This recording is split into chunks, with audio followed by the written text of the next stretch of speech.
இன்றைய Pandian stores serial எபிசோட்ல கோமதியும் பழனியும் மனம் திறந்து பேசிக்கிறாங்க. இனிமே என் அண்ணா என்கிட்ட பேசல அப்படின்னு சொல்ல மாட்டேன். எங்க குடும்பத்துக்கு ஒண்ணுனா உடனே வந்தாங்க. அவங்க மனசுல இன்னும் பாசம் இருக்கு. எனக்கு அது போதும்னு கோமதி சொல்றாங்க. அதுக்கப்புறம் பழனி கடைக்கு கிளம்புறாரு.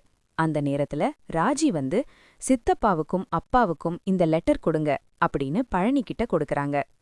அந்த கடிதத்தை சக்திவேலும் பழனிவேலும் வாசிக்கிறாங்க.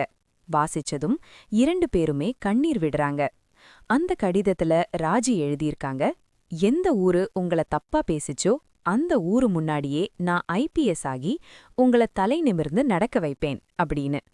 இதோட இன்றைய பாண்டியன் ஸ்டோர்ஸ் எபிசோட் முடிவடைகிறது. நாளைய எபிசோட்ல தங்கமயிலோட அம்மா மயிலுக்கு போட்ட 80 பவன் நகைய திரும்ப கேக்குறாங்க. அதன்படி பாண்டியன் குடும்பம் போலீஸ் ஸ்டேஷனுக்கு வந்து அனைத்து நகைகளையும் ஒப்படைக்க போறாங்க. ஆனா அங்க ஒரு பெரிய அதிர்ச்சி. கொடுத்த நகைகள் எல்லாமே போலி நகைன்னு தெரிய வருது. இத பார்த்த பாண்டியன் குடும்பம் முழுசா ஷாக் ஆகுறாங்க.